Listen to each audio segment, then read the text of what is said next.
Good morning, everyone. Thank you for joining us on today's spotlight session where we have our special guest and top agent, Nina Sampat. Yay! Thank, Today, we're thank going to be interviewing Nina and asking her the really tough questions that she's used to answering all these years in real estate. So, Nina, when did you get started in real estate? um I think it was probably 2010, around 2010? 2011. Yes, to around that time. Okay. By that time, my girls got a little more independent, got older to be able to, left alone at home, and that's when I kind of transitioned from my other business to real estate. Hmm. What'd you do before you got into real estate? I had my background is I'm a clinical psychologist by profession. I worked in the field for many years. I worked at My last job was at St. Elizabeth Hospital, and Mhm. then I just decided to start my own little business of designing, and because I kept going to India quite often for my parents, so Mhm. I started doing a lot of lu- uh, you know fancy luxury clothing and jewelry for people whom I knew here by then. People, I mean, that also started very accidentally. It is like whatever I wore, whatever I had, people liked it, and I started marketing that just because I had two purposes. Wanted to be in India for my parents whenever I could. Wanted a valid, a very, very great excuse to give to my husband that I have to go, I need to go. So I started creating out of India and working out of there, and um, bringing stuff back and having exhibitions and fashion shows and all that here. And in that process, I met a lot of people unknowingly. It set me up unconsciously. I just networked so much that it set me up for my real estate business. And that time I didn't know what I was heading towards, but it was a designated path from a force above, Mhm. which put me on that track. And the transition was easy. It was a different time in real estate. Also, it was easy. It was people whom I knew, who trusted me with what I did for them, at a designing level, at a very personal level, where they needed me for their events, their weddings. It's all a trust factor, which Mhm. translated into real estate. The brides who bought stuff from me started buying their first homes. Their parents were downsizing. They started selling and buying with me. So it just all happened very organically. Hmm. So what was your first year in real estate like? Uh, my first year was a couple of buyers. Mhm. Obviously, no listings. Nobody knew me that. I mean, in the business, I had not proved myself to get any listings, but a few buyers who again were somebody I knew and had trusted me for many years. So I remember my first buying transaction was with a small builder. This was a client of mine who was upsizing from her home, and she built this home. And I just remember it so well because we almost got sued with that. My Oh, first wow. my first transaction was my toughest one because I didn't know much. I mean, in terms of how to record, like, the options, what the builder was giving you. Mhm. uh Now, if you go to a corporate builder, uh it's all recorded, and it's all in your contract, and they have the option sheets and what you're buying. That was a little bit subjective, and the builder was a small builder. My buyer could not communicate very well, for a language barrier, with the builder. And eventually he came after me because the buyer said, this is not what I chose, this is not the tile I chose, this. it went on and on. Like, this is not, and it was a year later. So kind of everybody had forgotten what it looked like. I Yeah. mean, doesn't more, but the builder called me and said, I'm going to take you to court. And I'm going to take, and my broker that time was Sam from USA Homes, panicked. He's like, I've never been sued before. Do something. A small mom and pop builder, so a broker. So it was really funny when I look back, but it was scary in my first transaction to have all this. And eventually I told my buyer, like, they're going to come after me because I was your translator, which I Mhm. shouldn't have, because the communication was through me. He's holding me responsible, and he's like, she just dropped everything, and she says, I don't want any lawsuits or anything happening to you. But you learn from such experiences, because you feel you're doing it from the goodness of your heart, and all your emotions come in. This is my very good friend who cannot communicate. I'll do it for her. But you learn the ropes very quickly when something like this happens. Yeah, definitely. I can imagine. So what did you wish, what is something you wish you knew before you got into real estate? Um, there is no such thing, Lawrence. Even now, I don't know what I will know today. Mm-hmm. I don't know. I mean, every uh, turn and corner, every step you walk, you're always learning something. There's nothing like you. I wish I knew this from before. You're Mm-hmm. not everything from before, because so many different scenarios in your one transaction come alive. Yesterday I had somebody who's building a home. She did not, despite my insistence and my guidance. I told her, you need to take the first level upgrades. She did not. She did her own thing with her parents, and she's a primary buyer, and she says, I want to do a waterfall island. I don't like this, what they're giving. In the process, did not take any upgrades, and now there's a problem, because the builders did not even give her railings on the stairs. They gave her a half wall. Oh, Uh, there are no railings. The yeah. the looks prettier, and I don't understand the builder either. I'm like, why would you spend money on sheetrock when you can put these cheap plastic railings? So so I mean, they are now not going to change it. She's up in arms. She's like, I was told I'll get the railings. They are saying you didn't take any upgrades. So, I mean, after doing 10 of those transactions, you still have something new, Yeah. which space. So Hmm. there's nothing I would have known yesterday. And yes, I know something new today, but it's all, and it's also the changing face of what you encounter. I mean, we found another home which has the railings, and it's a standard home. Yeah. So go figure. Yeah. So we have something to fight with. And you become, yesterday I was like a spy, or some discover, like, let me look at the other homes and walk around where I'm not supposed to, so to find evidence. Basically you are a spy, and you can't even present it like that to the builder, because, like, why were you in that house? Mhm. So there's nothing like, I wish I'd known this before. You just learn the day it happens, and you figure out how to you know go over that hurdle. That's it. Yeah. And if it's a really big one, I have Kim in the office. Very true.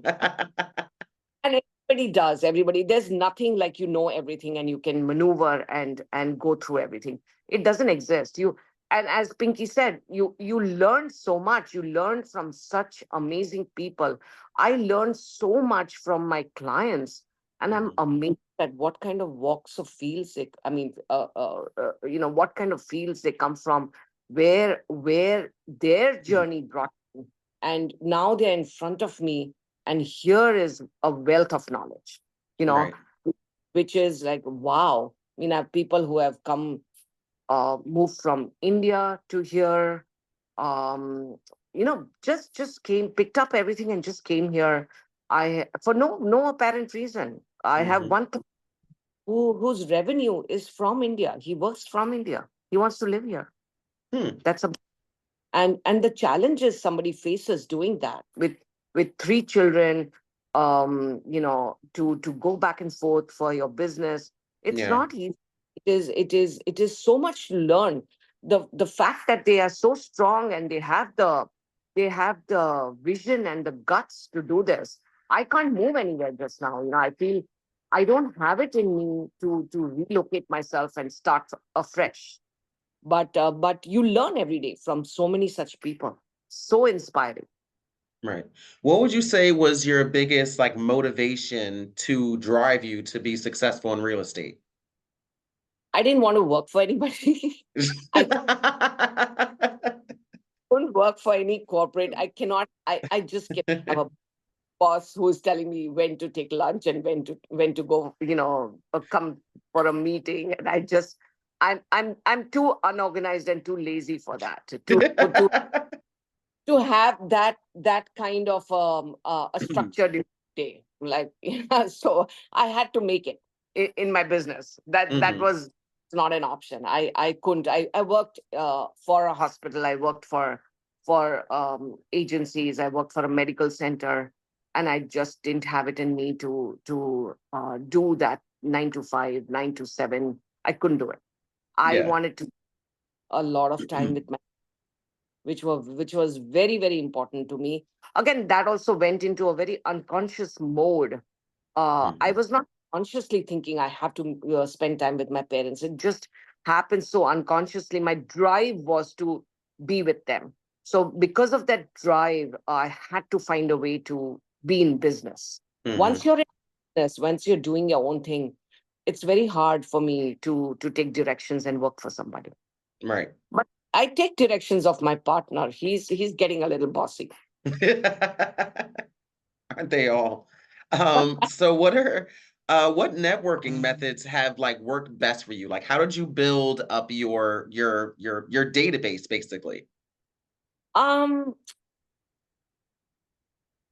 so somebody you meet. I mean, I don't know if I consciously apply any kind of a technique, Hmm. but basically I and again, my background, mind you, is from my parents. My father was always in business with Africa. My sister still has the business. Everybody around us was in business when we grew up. So it probably it's in the blood. It's also probably a lot of learning, unconscious learning. When you hear your father on the phone, you hear your uncle on the phone, constantly networking, constantly we had all these people, our clients from Africa who came, stayed with us, whom we entertained, whom we socialized with, whom we took places, took them shopping, did everything for them because they were visiting India as a holiday, and we were, any kind of such business is a service business, so you service them. So it comes very naturally to me, and people see that, probably hold on to me and feel it's genuine. It is genuine. I have no other face to me. Hmm. uh and just my advice to everybody is like, pick up your phones. The first two rings, pick up your phones. um Keep all the contacts. I don't have a list. I have everybody in my phone, but I don't have like a organized database as such. Hmm. um go through my contacts. I go through my emails. I go through my messages on a daily basis to see, did I miss anybody, did I not speak to anybody, and just keeping in touch, keeping yourself genuine, offering all the service you can. Just now I'm staging a home, not staging, but I'm helping somebody, like, make it look nice, and they don't have the ability to go buy new comforters or towels. I'm doing that. Hmm. And it's not in my job description, but I know I want to help. I know their situation. They can't really focus on it just now. So I said, don't worry, I'll go run. I love shopping anyways, and especially with somebody else's. So I'll help do that. So you just extend yourself. And that's my business. That's the people. That particular client will not go anywhere, but reach out to me if there is any kind of real estate need, anything, even if he has a couple of investment properties, and any tenant text message remark, he will just forward it to me. He's like, what should I do? So that trust factor, and that's about it. It's recurrent. When he bought this house, which I am now just preparing, um he when he saw this address on somewhere online, and he says, what is this? And I said, come, let's take a drive. And he bought that house. Hmm. And they you have that rapport where they really understand you and take your advice.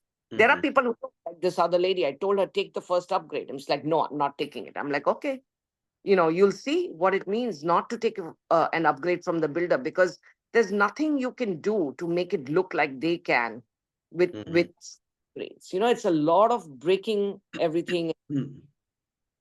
So you just show your um interest, give your service. There is a lot of knowledge which comes from doing this for many years. Like, I had told this particular guy, like, he says, we are just three people, we are just one son, he's going to go to college, I don't need a three-car garage, when we were building the house. And I said, no, you do. You need to have the third car. I mean, stuff which is very, very common knowledge to us now. Structure you cannot add, Mm-hmm. design later on, improvise or renovate, stuff like that, Mm-hmm. which some home buyers don't know about. So that trust factor is built, and then, hey, Nina, I'm buying my um I want to buy my another, like, a income generating property, and then they just come to you, and that's about it. You just keep your circle, and that Mm-hmm. circle is this much, then it gets this much, then it gets this much. But don't forget that inner circle.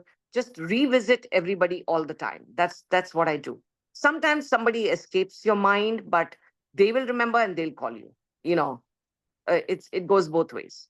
There are clients who, like, hey, now I'm ready.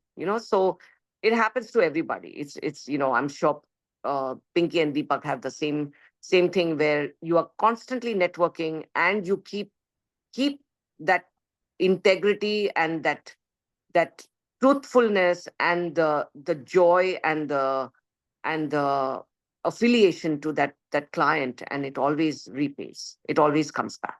Mm-hmm. How would you define success in real estate? Like, what is your definition of being successful in real estate? um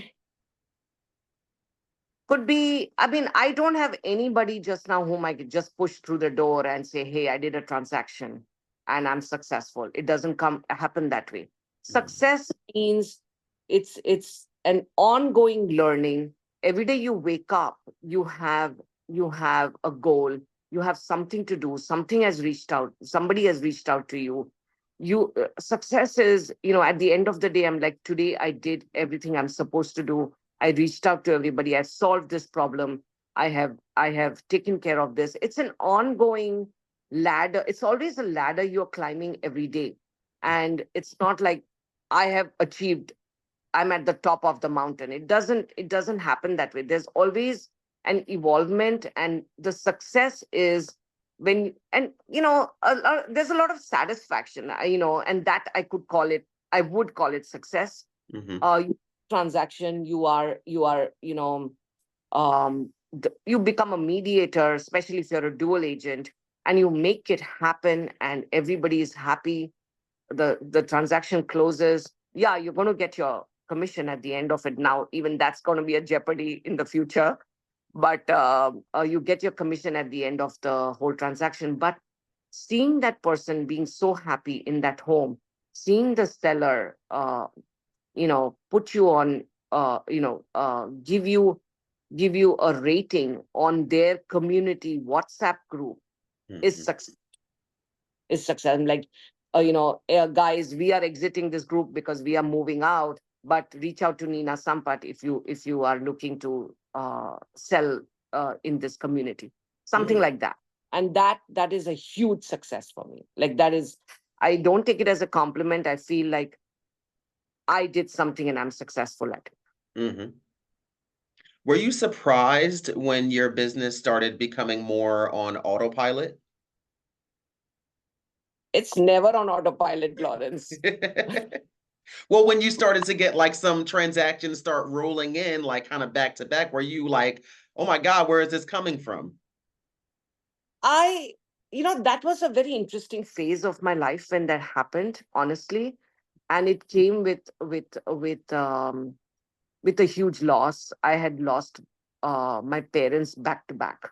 Mm, This 2018, my father had stroked when it was the end of 2017, in August of 2017, 2018, February, he passed away.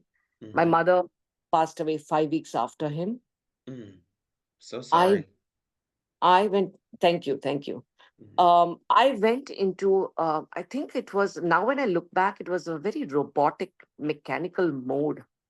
I just didn't want to be home. My girls were already, we were empty nesters since 2018. I could not be home. I just worked. I don't know what I did. I don't know how I did those transactions. I did it right, but I Hmm. don't have an individual memory of each transaction. I don't. When I looked back that year, I had joined Keller Williams Hmm. because Am also, my broker from USA Homes, had also suddenly passed away. Mm, He passed away in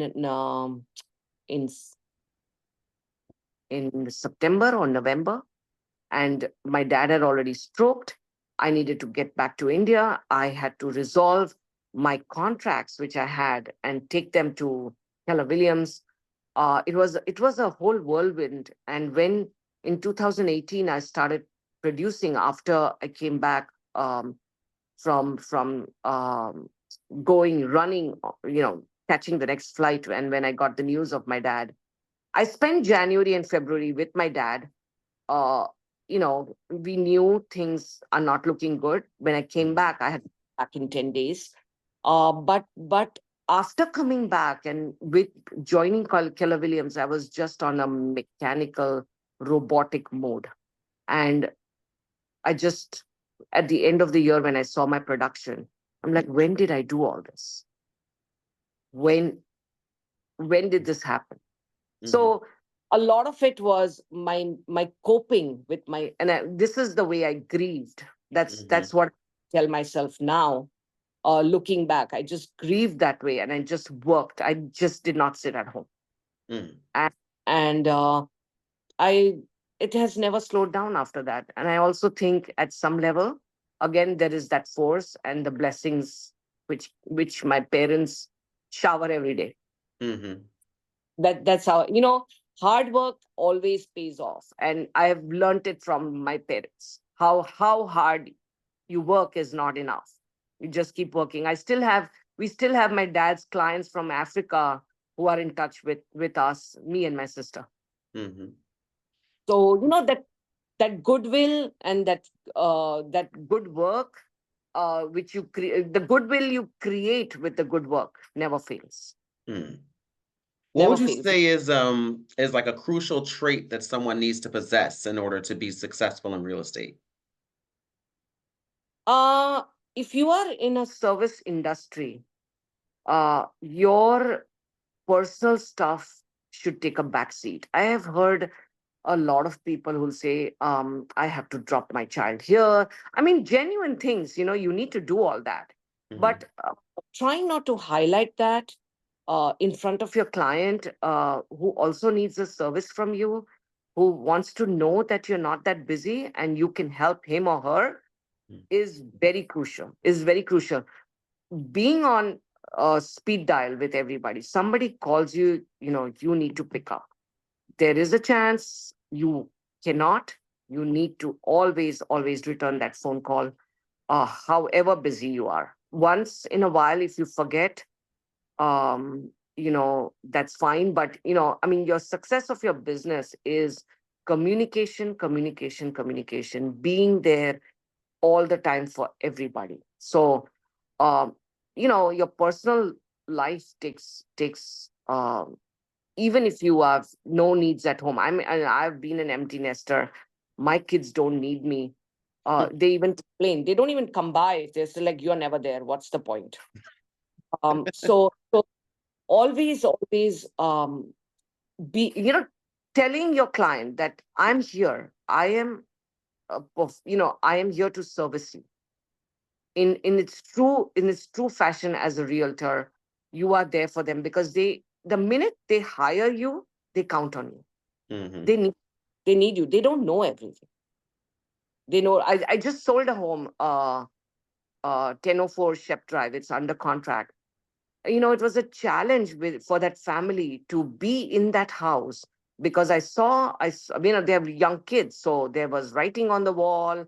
A lot of things had to be fixed. A lot of furniture had to be removed. I told them, I will be here every day if you need help to guide you, but we have to get this done. I cannot put this house on the market the way it looks. You will not get your money.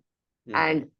And we got the painter in. The painter was advised by and guided by me. I'm like, don't harass them. They need to cook. They need to take care of the children. You find a spot and you paint. That's how we did it. Mm-hmm. Uh, like on the 9th or the 10th day of the painter being there, she called me. She's like, I can't take this anymore.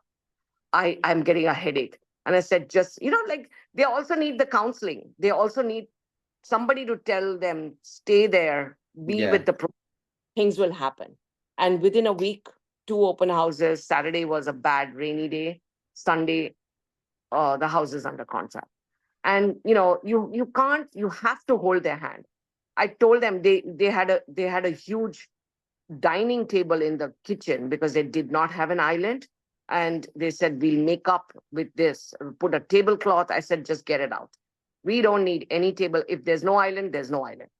Mm-hmm. So that kind of guidance doesn't come from um not being there. You have to be there every step of it. I used to call them every evening. What happened? How much is done? You need to get out. They are getting, they're getting burnt out. But the process, if you look at the pictures of that home, they look beautiful, and the house looks like that now. But Mm. you have to be there. You cannot be an absent realtor. Right. What's your favorite thing about real estate? Uh everything.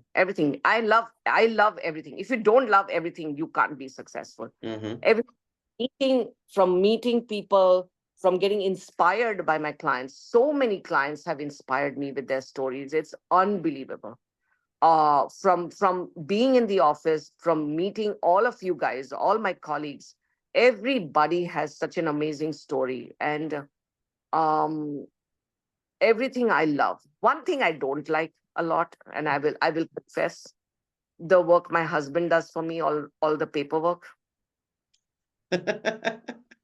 The work your husband does for you, all the paperwork. But I, Not that she does. Everyone heard that right? I want to make sure everyone heard that.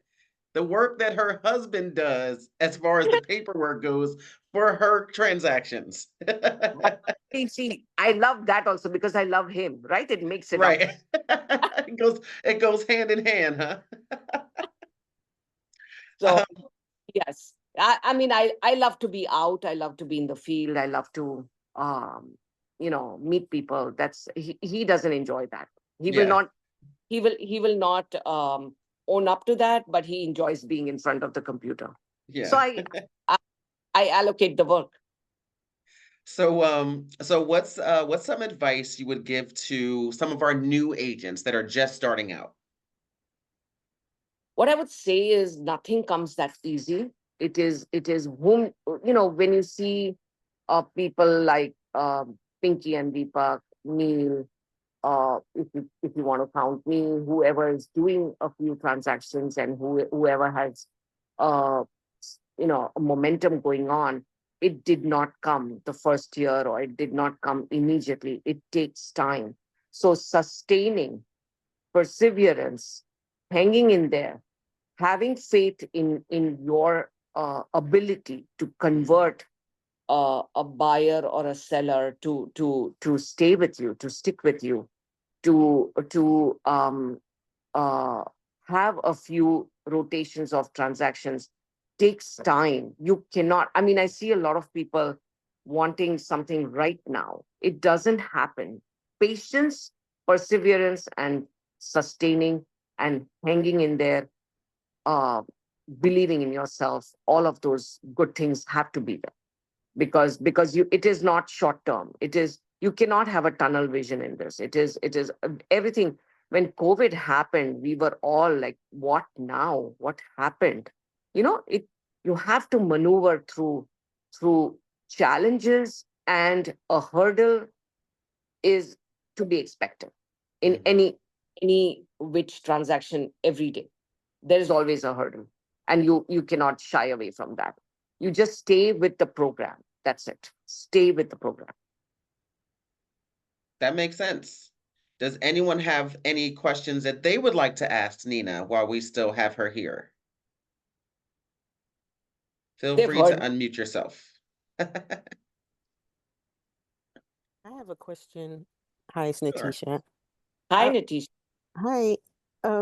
You mentioned that you have all your contacts in your phone, but what is your system for keeping track of everything that you, or how you, what's your system for like follow up? I'm sure you have a lot of contacts in your phone, so how do you keep track of who you talk to, um, who you need to follow up with? Someone may have said, I'll buy a house in 6 months. Like, what's your system for organization or keeping track of everything? So I have a routine. Every night I will go through all my, I'll go into my past emails, I'll go into my messages. I'm a night person. I stay up late. My husband is already sleeping.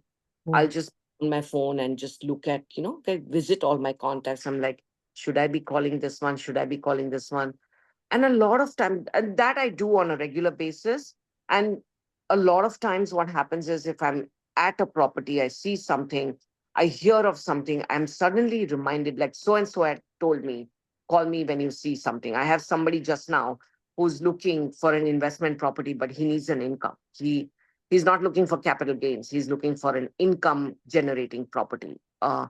So I have that in mind. And if I see something, I'll immediately call him. It's not very organized, Natisha, for me. I just have the back of my mind, and it just pops. And that's how I do it. I don't have, like, I don't write down anything.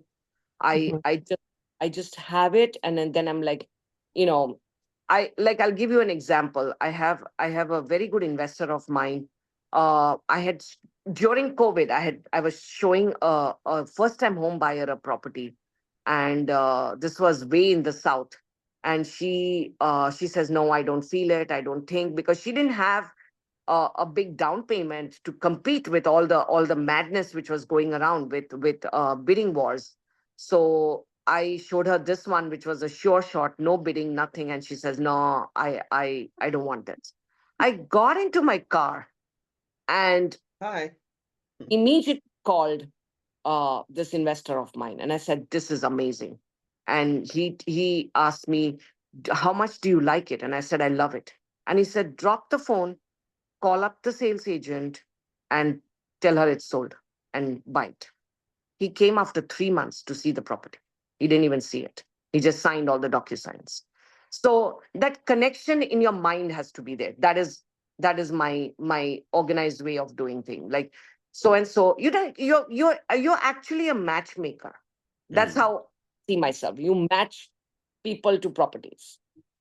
Okay. I love that. That's actually a really good way of thinking about it that I Right. didn't think of before. So yeah, I like that. Matchmaker. Anyone else have any more questions for Neena? Ask away.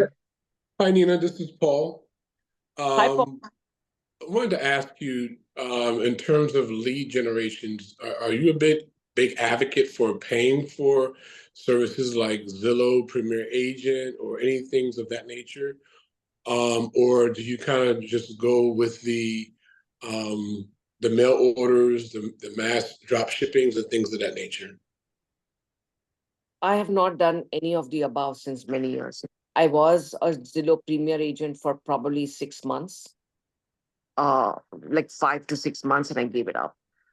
It didn't work for me. It's not going to work for anybody. It did not work for me because the leads were not that great. The consumer, the buyers didn't know what they were clicking on. They thought I was a listing agent. There was a lot Mhm. of there was a lot of uh, hits which were not real, or a lot of the buyers think that you are the listing agent till you reach the property. You run and show them something, and they said, oh, I have my own agent. So it did not work for me. I tried it. I've done some mail orders. It's just, as I said, for me, it's not much advertising. I just happen to now know a lot of people in the industry, and socially, and otherwise, whichever way, um who are buying with me. But um just being out there, and talking at every event, or if you are in a group of, if you're socializing, if you're at a restaurant with friends, just bringing it up,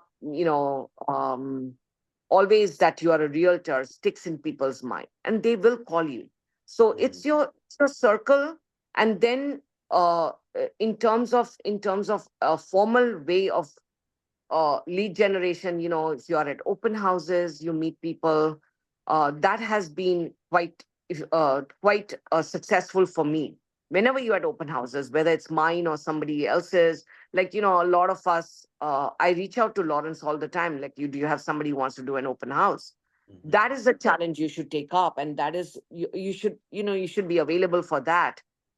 Because those leads, what you get when you are conducting somebody's open houses, are the real leads, because these are buyers who are coming in, who are looking to buy. Mhm. So Zillow, you should try it if it works. Uh, the market also shifts, right? So if it's a seller's market, I don't know how much um, uh, of an of a impact Zillow will have just now. Mhm. Okay. There are Thank you so much. many buyers to capture the audience of the seller. Um, is the challenge at the moment. Okay. Cool. Thank you so much. So No. one last question, Neena. What does the day in the life of Neena Sampat look like? I knew that was gonna get you. Um, Totally unstructured. Um, I wake up at odd hours, go back to sleep at odd hours. I think that is father's gene I have in me now. I try to get up early, not very successful. Um, Roll out of bed by 8:30, 9, and then my phone is on by then. And then, just I am literally going, doing all my home, like my emails, this, that in the morning, step out by I have to go somewhere. I can't be home the whole day, even if I don't have any work. So today is back to Home Goods to buy more bedding, and so that's my today. And evenings are always, I mean, I'm in the field till about 5, 6 o'clock. Evenings always come home, cook something, because lately I'm on this path of not wanting to eat out. Mm. So I make something. Hemant takes dinner. I need a big dinner because Hemant takes lunch every day to work. Mm. So I always cook in the evenings, and then we have two dining tables in the house and some more, but we never sit for dinner in front of the table, at the table anymore, because we have nothing to say to each other. So we always have something we are watching on Netflix or some movie or something. So that's our dinner, watching Mhm. something together, and we'll hang out till he picks up his phone, goes up and goes to sleep. And I'm on the phone looking at all my contacts and all that. So That's a typical day. But if I'm doing appraisals, inspections, I'm up early doing what I have to do. On a day when I have to meet a client, I'm ready. So every day is different, and that's what I like. I don't Mhm. want a routine. I don't like a routine. So, and there are some days, some vacations I take off. Some days I go to meet my girls in the city. But I try to do that in good weather. I'm not going to New York City in the winter.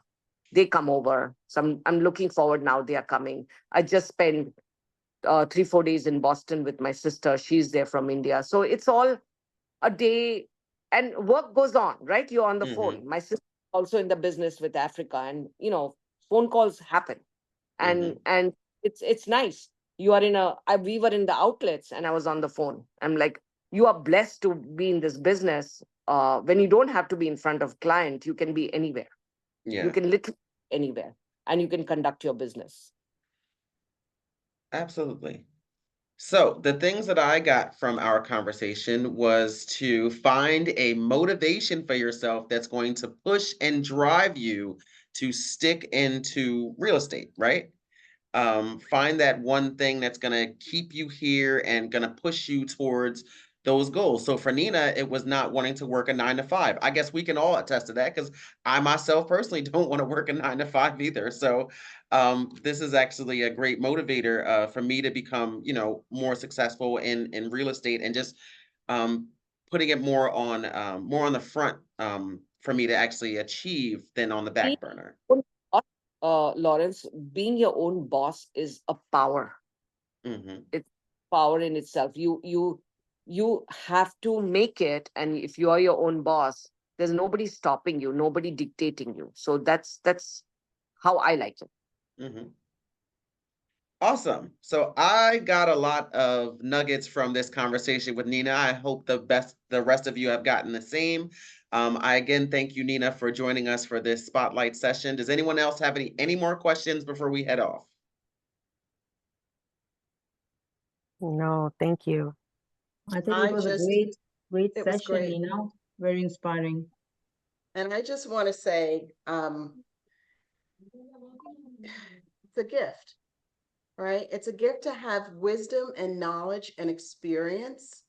And we all have something to contribute.